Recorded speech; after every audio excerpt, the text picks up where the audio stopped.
New Thought Media Network. We are a global broadcast network of positive music, media, and entertainment, inspiring humanity's evolution along the journey of enlightenment and creating a world of love, peace, empowerment, and prosperity for all. New Thought Media Network. Positively inspiring.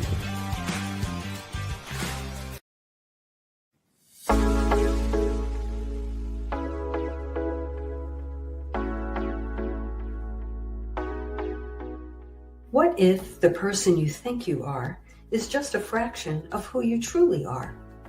What if years of conditioning and surviving in a challenging world have left you clinging to strategies and beliefs that mask your truest nature? I'm Catherine Duca, psychotherapist and self-esteem coach, and you're listening to Who Do You Think You Are? A show that looks beneath our psychological masks and uncovers our profoundly messy, beautiful, brilliant, tender-hearted essence. Join me as we go in search of the hidden power of our true selves. I'm so glad you're here.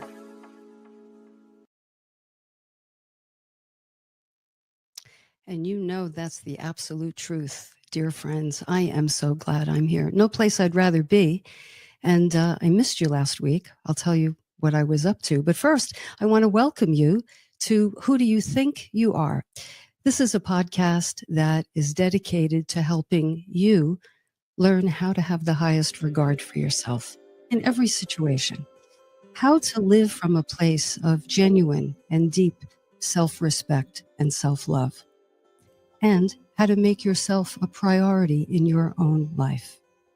Meet me here each week for curated tips and strategies designed to help you drop your psychological masks, connect with your truest essence, and simply live life more easily.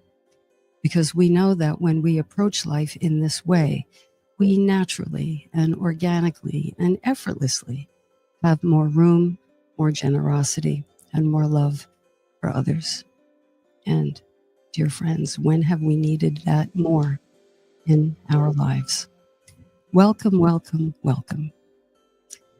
I am so glad to be back. I missed you last week. I'll tell you where I was. I was on a wonderful, beautiful, heart-opening, grounding retreat at a terrific place called the Kripalu Retreat Center in Massachusetts. And I was on a retreat with Tama Keeves. If you tuned in a few weeks ago, maybe 3 weeks ago by now, you heard me have what I think was a very thought-provoking, very engaging conversation with Tama, whose new book, Learning to Trust Yourself, just came out. And so she ran a retreat based on the principles of her book. And I have to say, if you've never done a retreat before, I wholeheartedly recommend doing so. And if you can get together with her and work with her, I give that 5 stars, would highly recommend. It was a really beautiful experience. You're there with a group of like-minded people. You're having meals together. You're really immersed in the work for 3 days, Friday, Saturday, and Sunday. You're away from the routine of your life, and you're just really steeped and immersed in a beautiful atmosphere of love and safety and acceptance. So if you ever have a chance to do a retreat at something or some place like Kripalu or the Omega Institute, or if there's anyone else whose work you love and believe in and want to get more of, and they're doing a retreat, by all means, run, don't walk. It's a wonderful experience. And if you can ever catch Tama, do yourself a favor and get to her. All right, so that's where I was. Let's go back 2 weeks ago, where I began this extended conversation on psychological masks. And you know, psychological masks are those invisible walls and shields and cover-ups that each of us use to actually conceal the part of ourselves that we judge, the parts of ourselves that we don't like, the parts that we may be ashamed of. And so what do we do with these aspects of ourselves? We kind of detach from them, or we disown them. They still exist, but we separate ourselves from them and walk around with all manner of these cover-ups, which are known as our persona or psychological masks. And a couple of weeks ago, I said that we were going to talk about a number of these masks, and I'll just run through them. They are the masks of the perfectionist, the people pleaser, the avoider, the overly competent, the victim, the apologizer. Not sure if I said that one. The bully, the passive one. There are a number of masks. There aren't an unlimited number, but there are a core number of these masks, and we can use them in combination, or we can kind of switch off. Pardon me. And if you were with me a couple of weeks ago, I talked about one of my masks. I had several. And the mask that I talked about was the mask of perfectionism. And I shared with you about how that got started in my life and why I adopted it and what it was like for me to carry that mask before I started to understand it and dismantle it. I still work on it because these masks never go away. And the objective isn't even really to have them go away completely. No one can walk around completely exposed and completely vulnerable, nor should we. But the idea for all of the masks we wear is to get to a point where we are in command of when we use them. So we're in control of them rather than the other way around. And I think the main issue with masks is that, we just have them on and we are compelled to walk the earth from the perspective of having this mask. I'll tell you what I mean, but I just want you to kind of remember, if you can, that the goal is not to get rid of the mask completely, but to have it be more fluid and to use it when we feel it's necessary rather than simply have, the mask on tightly all the time. All right? So that's kind of our preamble. I noticed that the chat is warming up. Let me just say a quick hello to Leandra. Welcome. A very good evening to you too, all the way from Knoxville. And Dawn, welcome. Saying hi to everybody. Michelle, good evening. Good to have you. Patricia, always nice to see you. Thank you so much.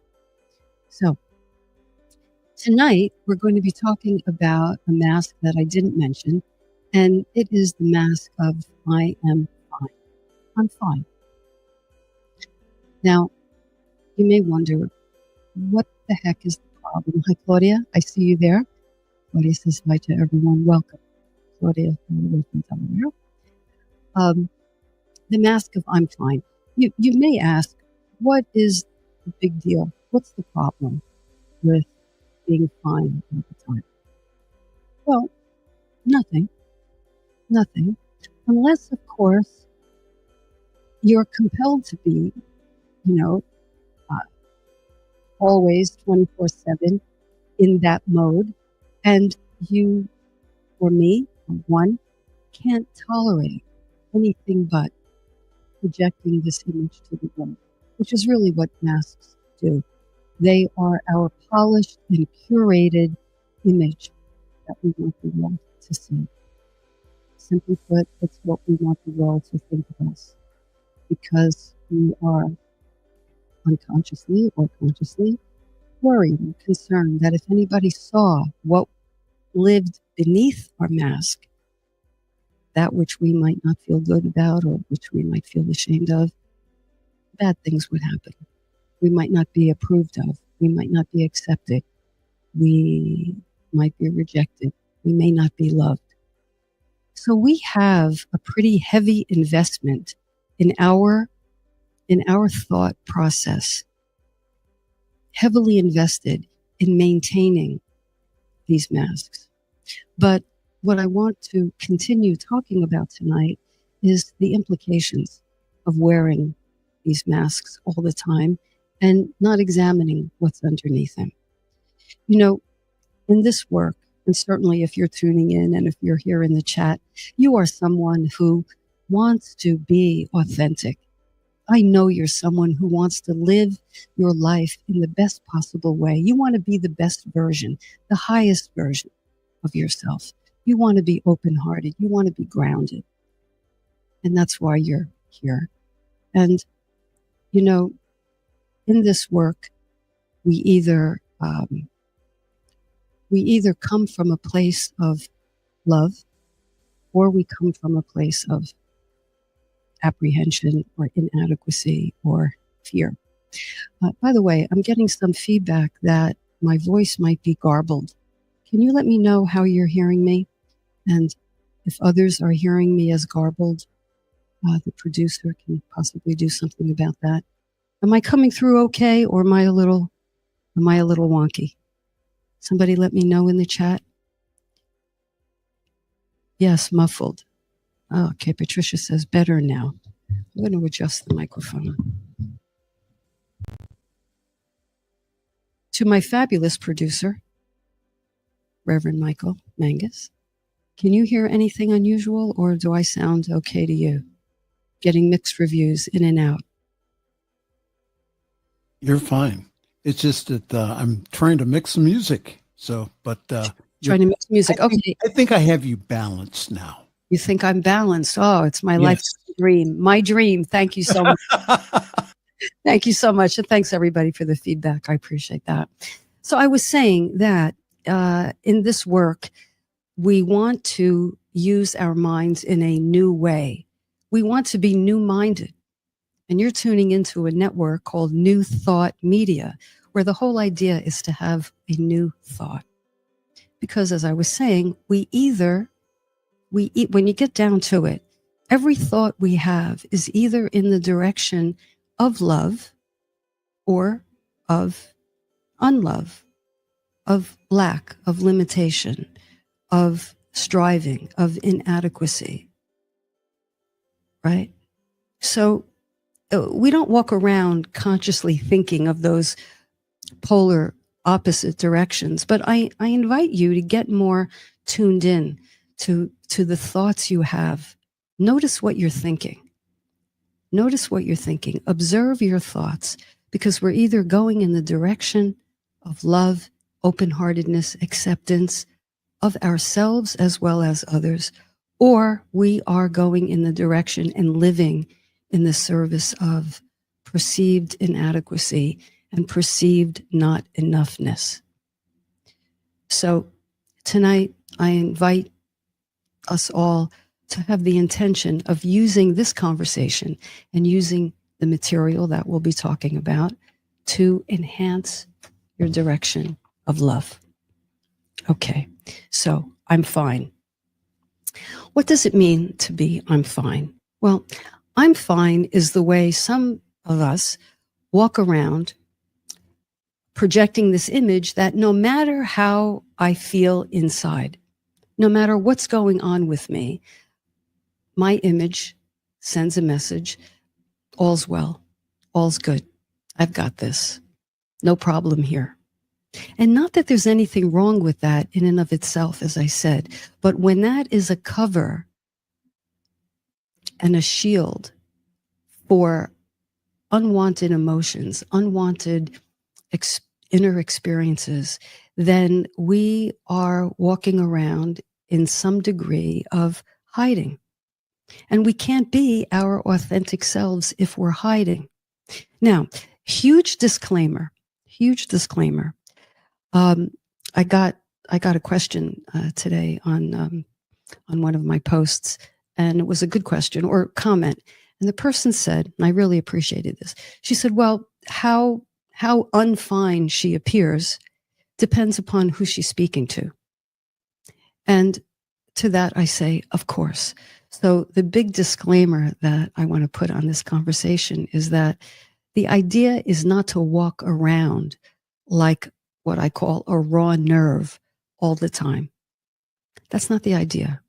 But when we've been wearing our masks, and most of us adopt these masks when in childhood, so we've got a good few decades perfecting and polishing and tightening up the grip and the seal on these masks, we start to believe that our mask is really who we are. We start to believe that our persona is our essence. And at core, nothing could be further from the truth. Our mask is our adaptation to things that happen to us in childhood. Now, you know, nature, nurture. Each of us comes into this world with a certain constitution. You hear babies born, you know, in one family. And why did one baby right out of the gate seem to have a certain temperament and the other child had a completely different temperament? That's nature. That's DNA. That's chemicals. That is coming into the world in a certain way. That is largely a constant. But then there is our attitude and the way in which we get through life.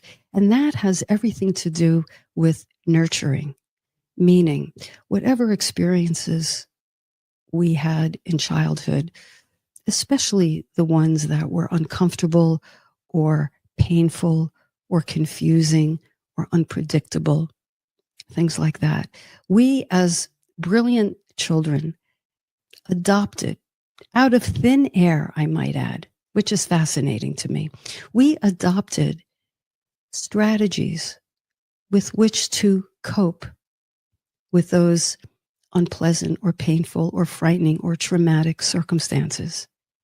And the strategy that we used in childhood and the things that happened to us or the things that we went through before the age of 8, 9, 10, pretty much get baked into the cake until we used to believe, research had us believing that the cake was baked forever and very little could be changed fundamentally. But now we know with brain research that the brain is adaptable and something called neuroplasticity. I'm sure that's a term many of you have heard. We can alter these fundamental ways of behaving, but that doesn't happen automatically, nor does it happen overnight. That happens with intention and curiosity and a willingness to examine the ways in which we walk the earth and to examine how we take in information and examine the conclusions we draw from situations in our day-to-day life. Right? So masks. Okay, let me just see if everybody is with me here. Dawn says, fluid is good. In addition to making our masks more fluid, are the gifts in each mask. Wait, is that a question? Fluid is good. In addition to making our masks more fluid, are there gifts in each mask, or is there a mask that is just all negative? Okay, that's a very good question. I'm going to answer very briefly now, Dawn, in a pinch, and then I'm going to elaborate. There are gifts behind the masks. There are gifts. It may seem paradoxical, but the mask is hiding a pain that we have. It is hiding, covering, protecting us from something we don't want to experience again. Once was plenty enough. And so that which the mask is hiding is an aspect of our lives, our young lives, that contains energy, right? So if we went through something traumatic or a traumatic circumstance or an unfortunate circumstance or unpleasant, and we kind of took those feelings and put them aside and then put a mask on top of that, those original feelings have energy. And all energy has an upward trajectory. Emotions have an upward trajectory. That's why when we feel things, our veins bulge, or we become flushed, our ears get red, or we tear up or sob, because emotions want to come up and out. But when we suppress them, we're suppressing a very basic energy. So there is a gift in freeing up that energy. That doesn't mean, and this is, I think, an important distinction, that doesn't mean when the energy is freed up, we necessarily act it out. If this is perhaps a bit more nuanced, but when that energy is freed up, we then are in a better position to evaluate what it is that we want to do with this energy. And usually when energy is freed up, there is a new realization. What was I hiding? Why didn't I want to let that up ever? What was it about that circumstance and that pain that I don't want to look at? And so when it comes into consciousness and we can look at it, the energy is freed up and we have an opportunity, you'll know this word, to integrate that experience into our consciousness, into the fabric of our being. So fundamentally, there are gifts behind the mask. Now, you ask, is there a mask that is just all negative? Well, I look at it this way. I think that all of us are expressions of divine intelligence, but some of us are more or less closed off from that divine intelligence or light or truth, if you will, or God or source. And the degree to which we are cut off from that, and some people are extraordinarily cut off. Extraordinarily cut off. And I believe those individuals walk the earth in a state of darkness. In a state of darkness. And that can be a dangerous thing, I think. A dangerous thing. I don't know who was it who said, was it Carl Jung? I'm not sure, who said, an unexamined mind is a dangerous thing. Plain old unexamined mind. Because we walk around and our unconscious spills out and we're not in command of it. We're not in conscious control of it. But those who walk around in states of practically total darkness, I think those people pose a danger. And so then it is up to the rest of us who hopefully are in, a higher state of consciousness and in a higher degree of light. It's up to us to figure out what to do in the presence of that darkness. So, Dawn, I hope that kind of began to address your question there. Let me know if you have anything else. So, back to my disclaimer, if I can retrace those breadcrumbs. The goal here is not to walk around as though you're not fine all the time. I'm a big believer in discernment. I'm a big believer in a time and a place for everything. But as I said before, when we wear these masks that were once adaptive in childhood, they can very easily, over time, become maladaptive in adulthood. And we misread our persona for our true self. So the problem is we forget who we are. We forget who we are. So the idea is not to be vulnerable 24/7. The idea is to allow ourselves to know what it is we think and feel on as frequent a basis as possible. And then we can choose how to interact with other people. Now, where did these masks come from? It is very likely that if you are an I'm fine person, and that's the image you really want to project to the world, it's possible and probable that in childhood, your needs and pleas for nurturance went unmet. And there could be many reasons for that. It could be your parent or caregiver was emotionally unavailable, or preoccupied, or addicted, or under the influence of unhealed trauma.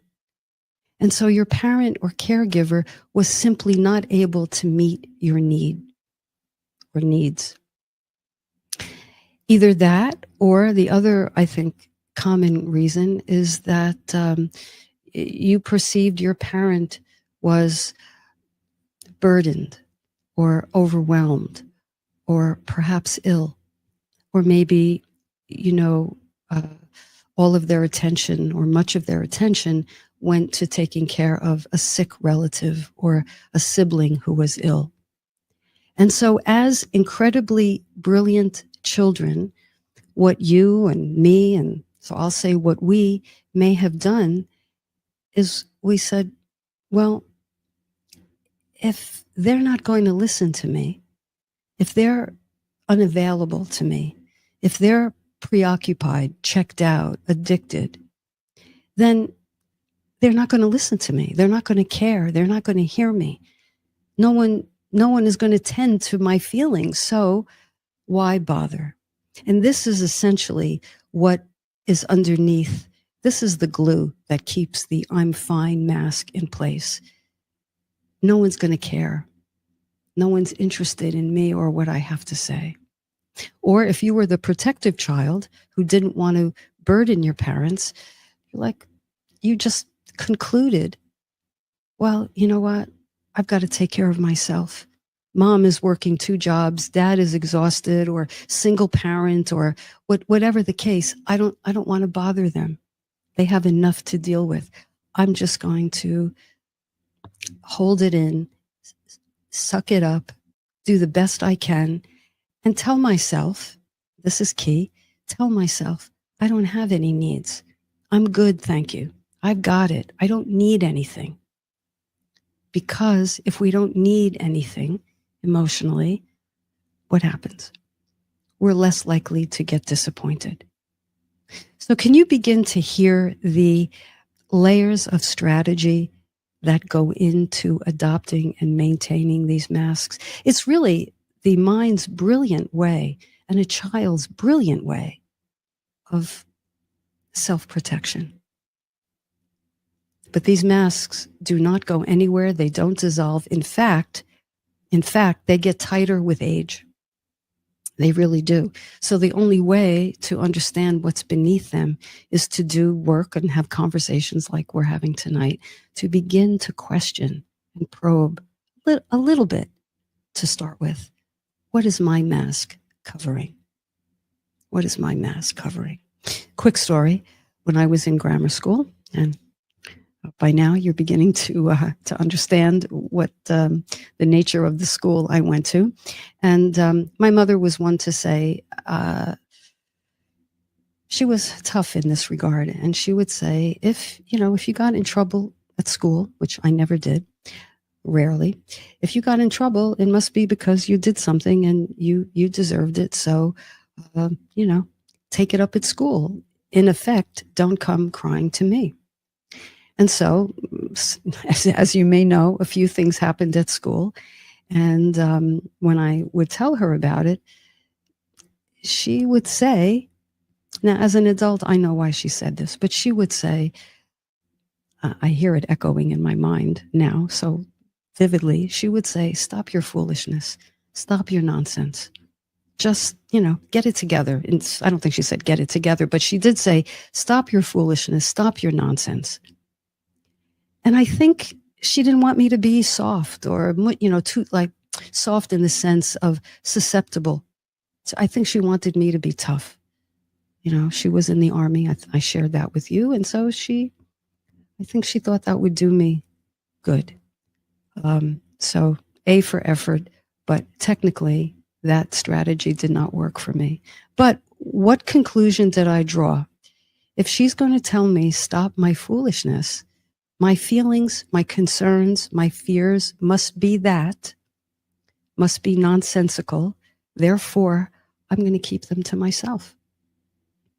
Now, I think she did that because she was overwhelmed herself emotionally. I think she had a lot to contend with, and I don't think she had the bandwidth. And I didn't know it at the time, so I concluded I better keep these things to myself. And I did. And I suppressed a lot. And my mask between perfectionist and I'm fine, you can imagine it was very hard for someone to get close to me. They could get as close to me as, you know, as was my mask. They could get as near to me as they could before they bumped into my persona. So that's how it goes. So let me know if you're with me. Let me know, first of all, if you can hear me, and if this is making sense, if this is registering. All right. We walk around with this because we're convinced that our parents and our caregivers didn't care, couldn't hear us, couldn't respond to our needs. And when we get into, well, I just want to say before I go there, there's a phenomenon called transference. Perhaps you've heard the term. Transference is that unconscious thing we all do where we take these core beliefs, these core, I guess we can call them currents or themes in our lives, and we project them onto the world unconsciously. What we had to do in our homes, I like to say at our kitchen table, became incorporated into who we are, our personality, and we project that same expectation onto the world. And we begin to view the world just as a background belief. We don't even know it's a belief. We just think it's a certainty. People aren't going to care what I have to say. It's just incorporated into our bubble, our thought bubble. No one cares what I have to say. No one is going to respond if I tell them I'm hurt or vulnerable. People like it when I'm strong, when I'm tough, when I'm a rock. People like it when I'm fine. No one's going to be there for me if I say otherwise. And so, if any of this resonates with you, where when you think about it, you do that as well, you expect to get the same response from the world as you got from your parents or caregivers, then it's projection. You're projecting onto the world and acting accordingly and believing accordingly. I think that's fascinating. That is the past dictating our present. And if that's how the present is, that's how the future is going to be. So we need new-mindedness. We need a new thought. We owe it to ourselves, and I submit we owe it to one another to be clear-headed, to be authentic, because we want to support each other into being the brightest light we can be. And because, apropos of Dawn's question, there is darkness in the world. There is cruelty. There is unspeakable inhumanity. And someone and someones are perpetuating that. So what do they have in their hearts? But we walk the earth side by side. And do we give up? Do we surrender to that darkness? Do we say, well, my hands are tied, there's nothing I can do? Or do we support one another and enhance one another's light and amplify it and associate with people who are willing and happy to amplify that light within us? Because then life becomes a different ballgame. And anyone who comes in our orbit, needs sunglasses, needs spiritual and emotional and psychological sunglasses. I think that's a lovely thought. So on that note, I'm going to take a short break. Let's all digest this. When we come back, I may take a few questions, but I'm going to talk about what we can do to peek under that mask, how we can accomplish that, and what we might find exists there. And you can see if you think they're gifts.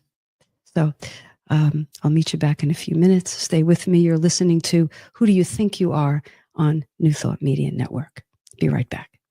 Please help us say thank you to our organizational sponsors, including the Hefferland Foundation, Affiliated New Thought Network, International New Thought Alliance, Science of Mind Archives and Library Foundation, Center for Spiritual Living Denver, Center for Spiritual Living Midtown, New Thought Philadelphia, Planned Happiness Institute, Summit Center for Spiritual Living, One Heart Retreats, Center for Spiritual Living on the Lake, Unity Kitchener, Unity Spiritual Center Ottawa, Om Center for Spiritual Living, Satya Center, Begin Within Ministries, Center for Spiritual Living North Jersey, Unity of Savannah, and the Center for Spiritual Living Seattle,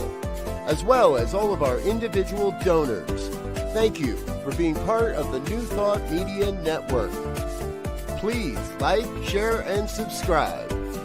New Thought Media Network, positively inspiring.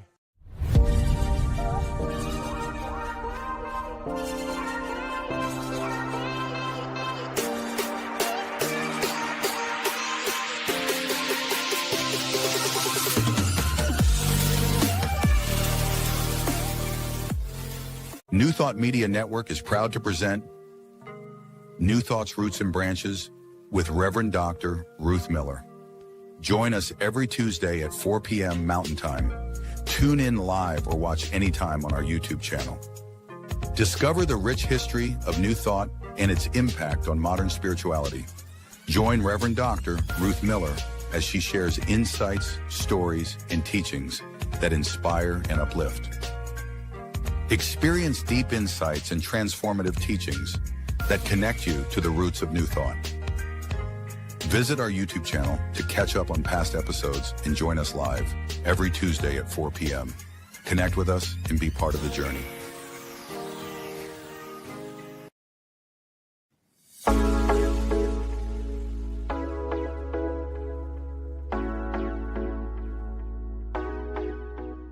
What if the person you think you are is just a fraction of who you truly are?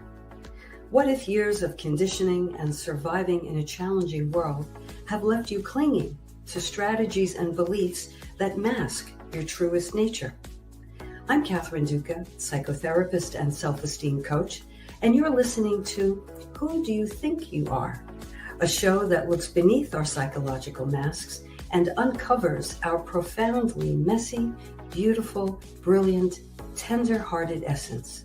Join me as we go in search of the hidden power of our true selves. I'm so glad you're here.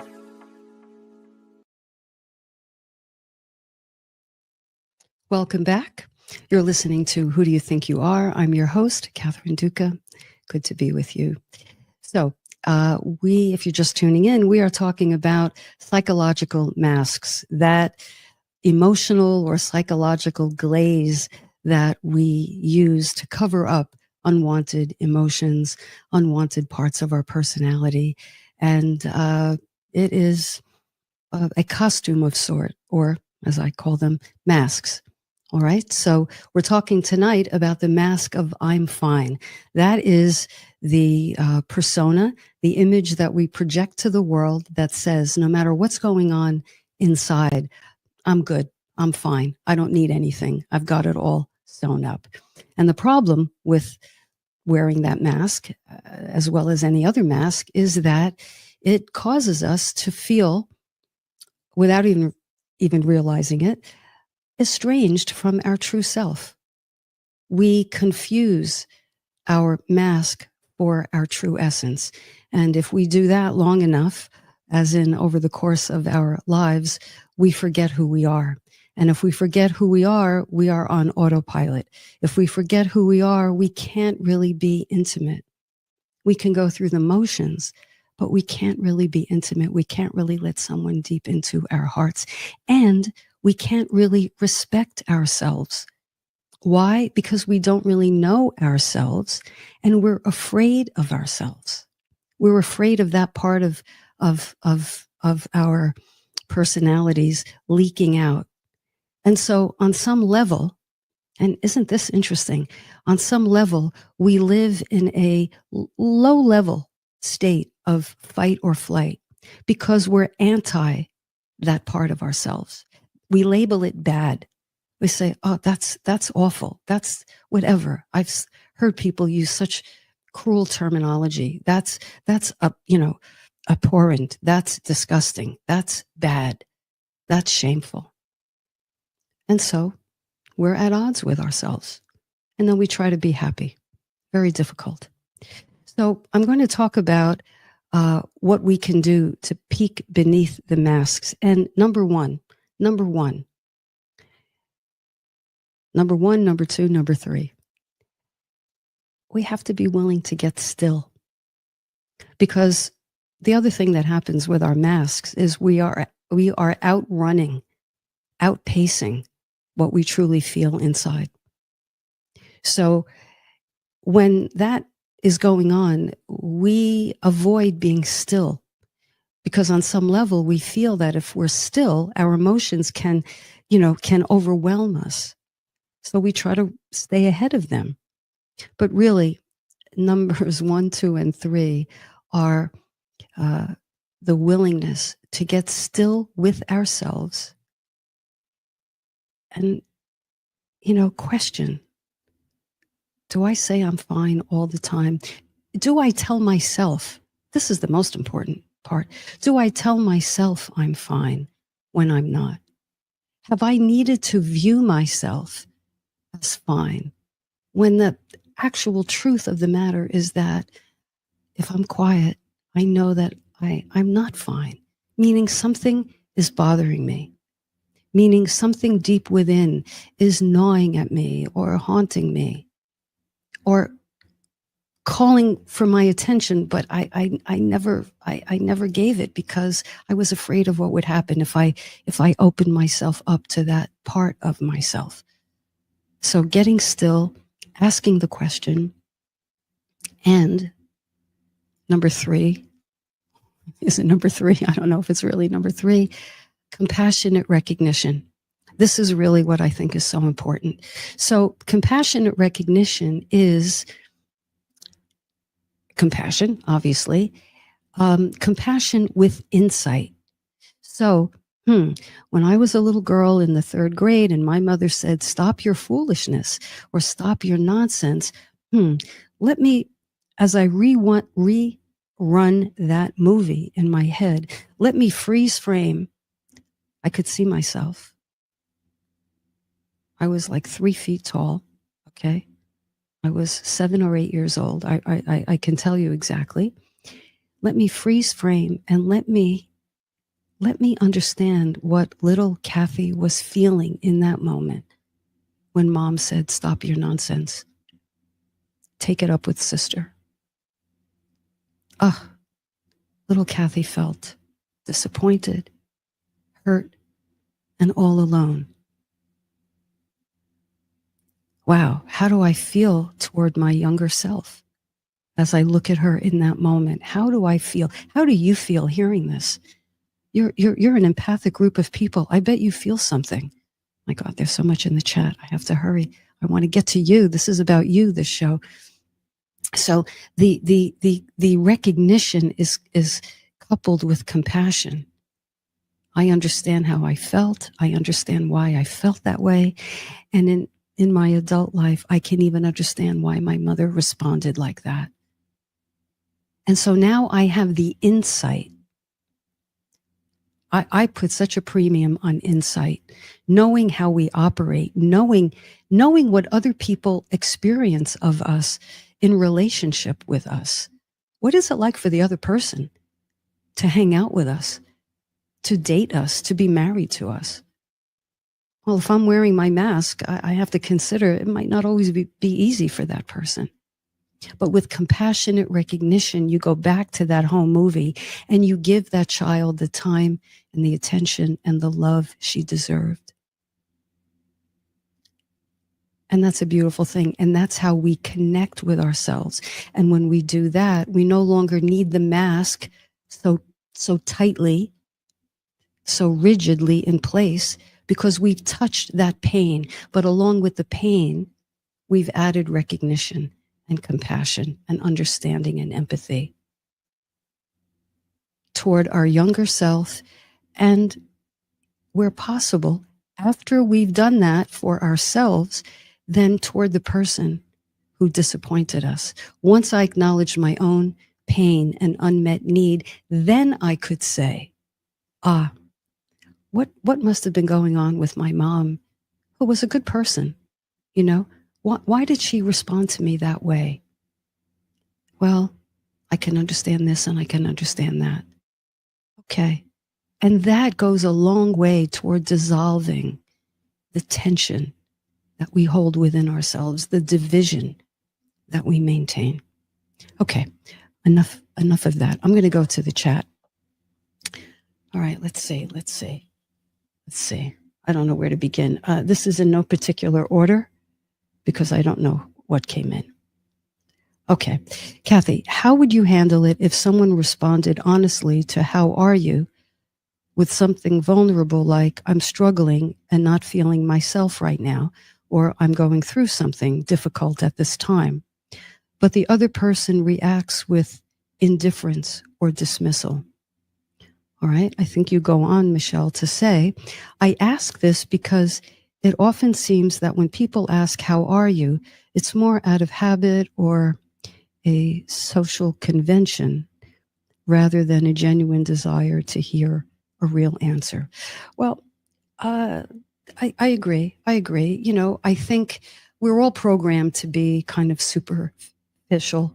You know, if I'm at 7-Eleven and, you know, someone casually asks me, how are you doing? How are you? I'm probably going to say, I'm well. And how are you?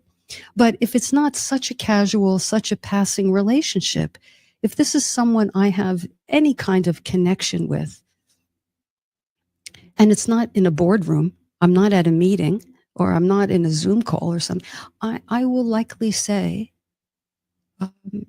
well, you know, at the moment, you know, I'm okay. I'm not, you know, dying, but to tell you the truth, I'm going through something and I'm dealing with it and I'm processing it, and I'm glad to be able to do that. Or if you want to say I'm okay, meaning you don't have to get nervous, I'm not falling apart, but I'm feeling a bit subdued. I have something on my mind and I'm in deep thought about it. Or I'd like to get together with you tonight, but you know what? I have something going on. Something's gnawing at me. It's got my attention. It's throwing me off. And I think I just need to be with my thoughts tonight. That's how I think, without getting too heavy, without making it into a therapy session. I think that's how we honor ourselves. We give ourselves the time of day, truth. We're not acting. And we honor the relationship, because I think, Michelle, implied in that answer is, I trust you enough, person, to handle what I'm saying. And you might even be giving that person permission to do the same. Okay. So it's not revealing the details necessarily, but it's an acknowledgement. Yeah, I have something going on. And I don't feel light and airy and fluffy, and I'm not the life of the party, and I'm kind of subdued. Okay, I hope that helped, Michelle. Let's see, Leandra. Yes, hear you well and can relate to this for sure. I think I've isolated myself to some degree at this stage of my life, not wanting to burden others. I'm realizing I need to share with others more. Mm. Well, somewhere, Leandra, you're a sensitive person. You're an empathic person. You're mindful of what others are going through, so you don't want to burden other people. But sharing, think about it. How do you feel when someone shares with you? Now, let me outline the parameters. I'm not talking about oversharing. I'm not talking about TMI. I'm not talking about at inappropriate times. But, otherwise, how do you feel when someone shares their truth? If someone said, I'm subdued or I'm going through something, I bet you would feel, well, I'm going to tell you how I would feel. Okay? I don't want to put, and Leandra, you can say if you feel similarly or not. I feel honored.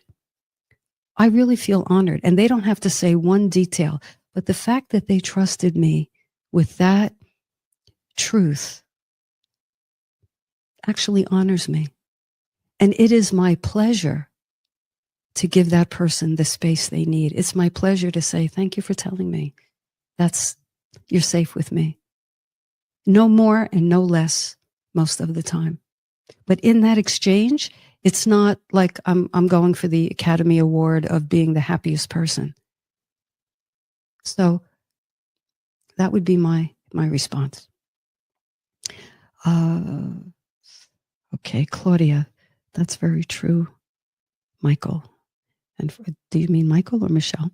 And it's for that reason I hold back from opening up to telling what I'm really going through, specifically if it's a difficult time. Yeah. Well, now let me say, if someone reacts with indifference or dismisses, let me borrow a page from Mel Brooks and from my own writing. Let them, so what? Who cares? I mean, it might pinch and it might be disappointing, but it may have more to do with that person than it does with you. That person may not be in the head to hear you. That person may not know how to respond. That person may never or rarely engage with someone who is willing to be that authentic, honest on that level. So their dismissal might come from that place. Or I've certainly done this, we may hear it as dismissal when maybe the person feels a little helpless. Sometimes people don't know how to respond. I think so many of us are conditioned that when we hear something, bad news, or someone is struggling, we feel we have to solve their problem. We feel we have to come in with some kind of answer. We feel we have to resolve things, do something.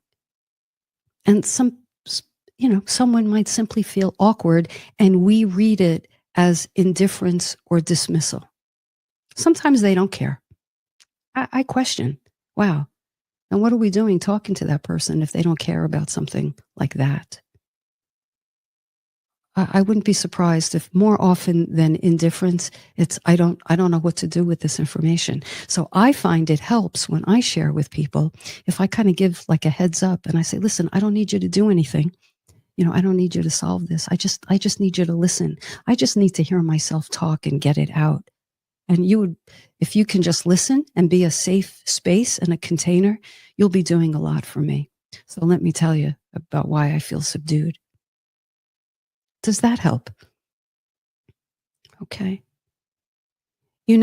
Part of being authentic, part of being a wide receiver and a self-love builder, and as Tam McKeeb said, a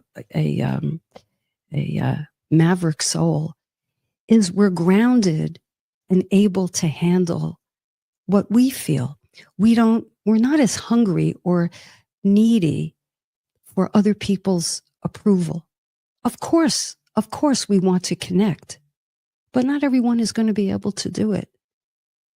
Now, if it's someone on whom you really depend, I mean, if it's a partner and your partner can't hear you or something like that, then that bears a conversation. But it's a conversation where you would have to, I think, dig a little deeper and not make the person wrong, but get curious. Curiosity, I believe, is the antidote to a lot of things, to depression, to feeling neglected. Why do I say that? Because in curiosity, you can ask the next question, such as, gee, I don't know what to make of your response. I've said that I'm feeling subdued, and I heard your response in a way that left me feeling like maybe you're not that concerned, but I don't want to assume. I want to check that out with you. Is what I'm hearing what you meant to convey? You know, you can maybe say that with a little lighter step, a little heavier step. But if someone said to me, listen, I don't want to assume you mean what I heard you say, what I think you mean, so I'm going to go to the trouble of asking you so that I don't jump to conclusions. I tell you, I feel honored.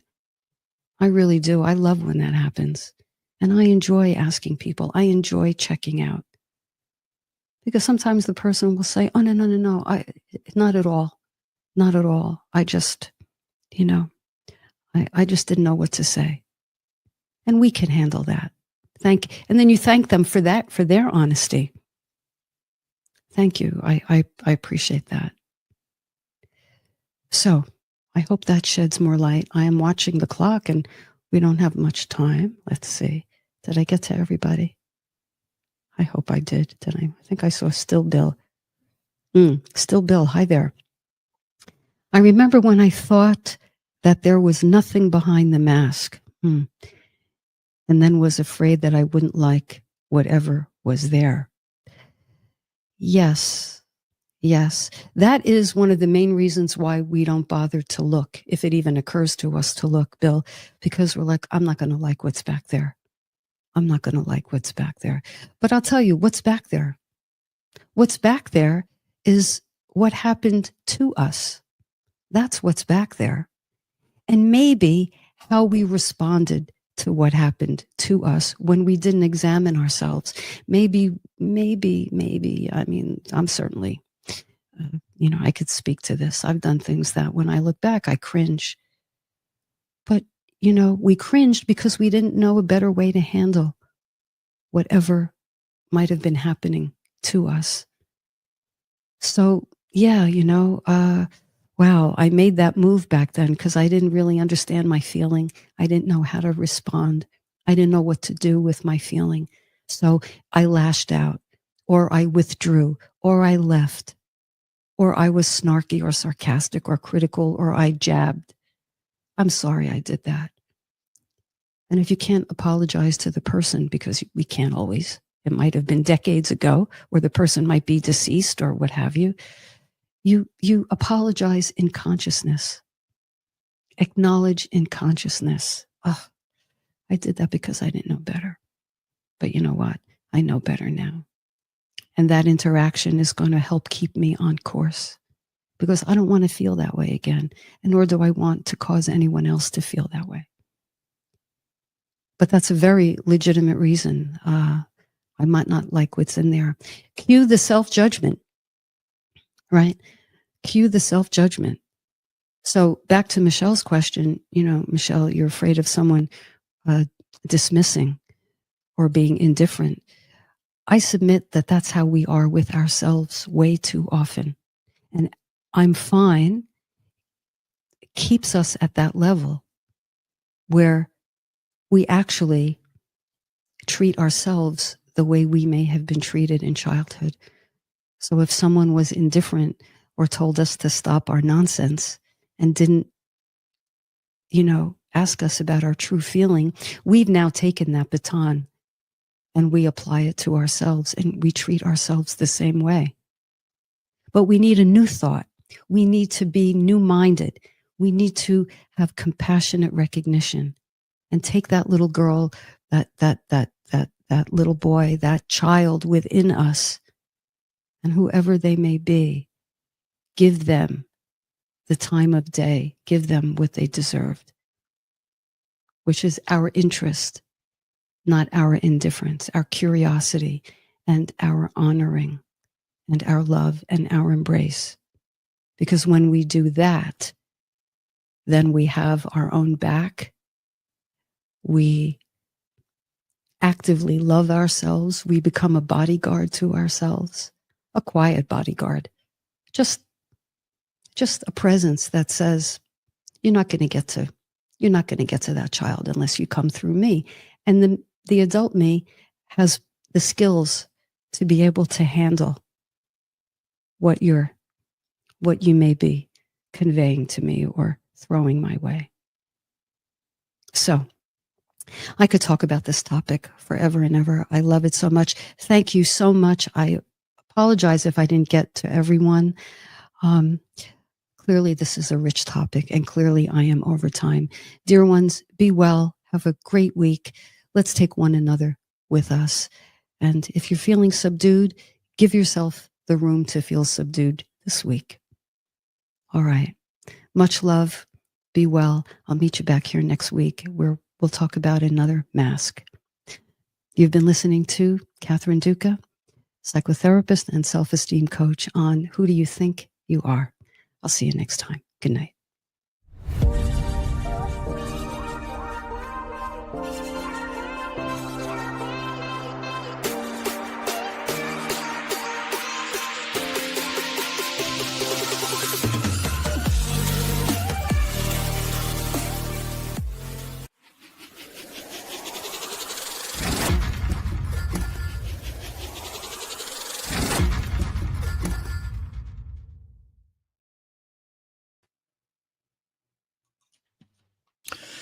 And I'm Mike Mangus for 77 WABC. And now back to hour 2 of Catherine Duca Live here on 77 WABC. I do need another hour, you see. All right. So what was going on is that the music itself was interfering with your voice and canceling it out. Because I don't have a straight mix. It's not going through my board, but it's going through StreamYard. Well, I don't know what's going on. All right. So that's why I just went ahead and just dumped the music. Dump the music. Yeah, that's fine. But your voice was just beautiful and but no, great topic. I think that's.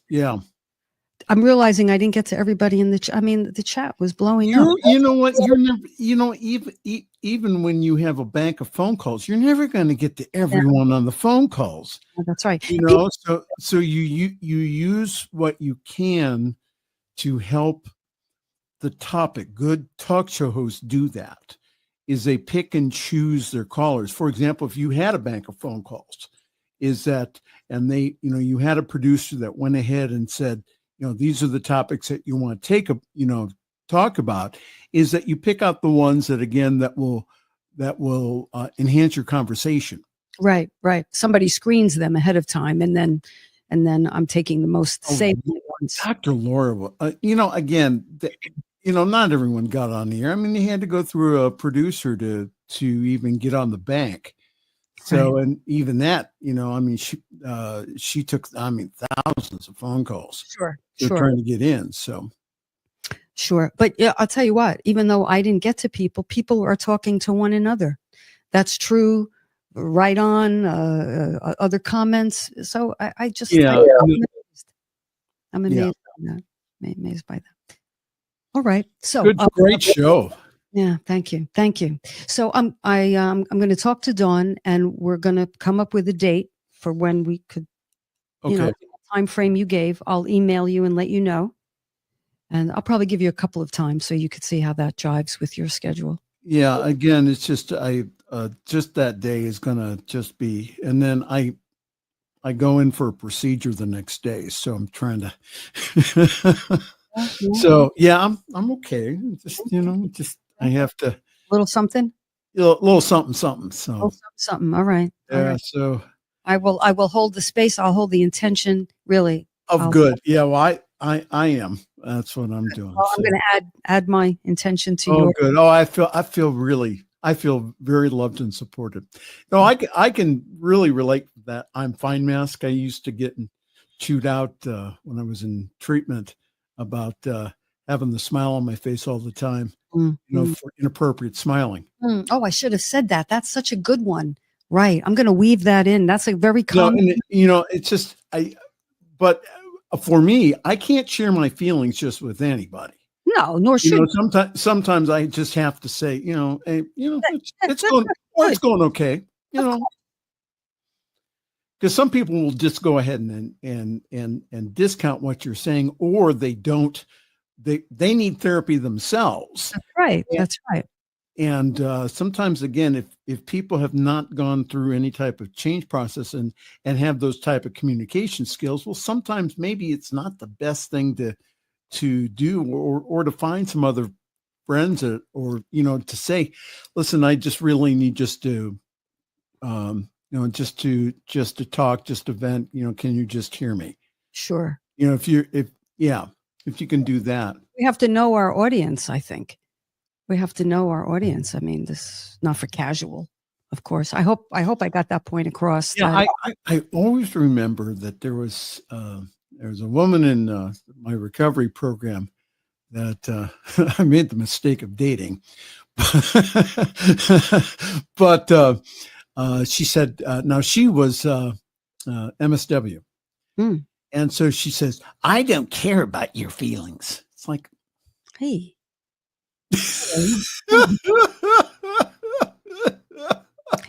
If there's a plaque for the thing one shouldn't say, I don't care about your feelings. I don't care about your feelings. Well, it's just that I think that's, yeah. So yeah.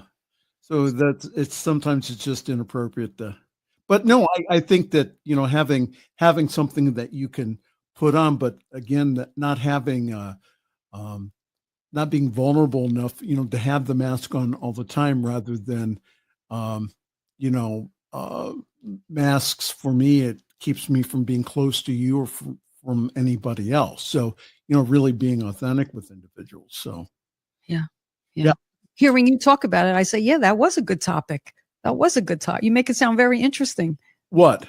The topic that we're talking about. Hearing it from you makes it, I'm like, this is a good topic. No, it was a great topic. No, it's just, yeah.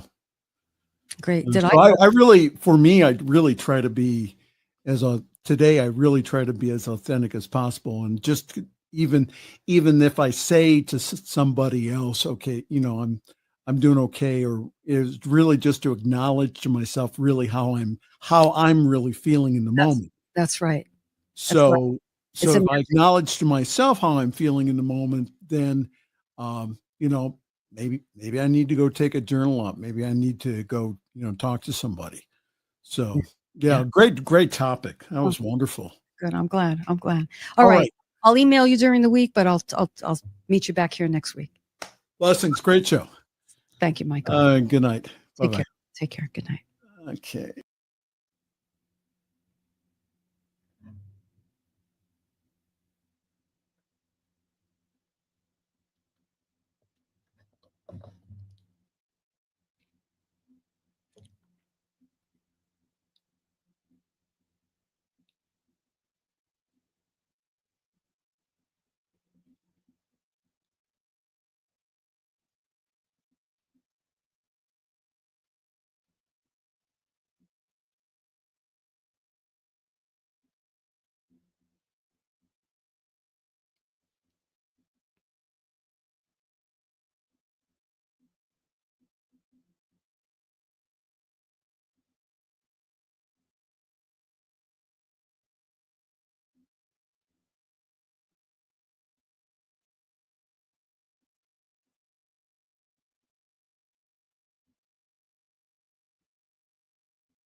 Mhm.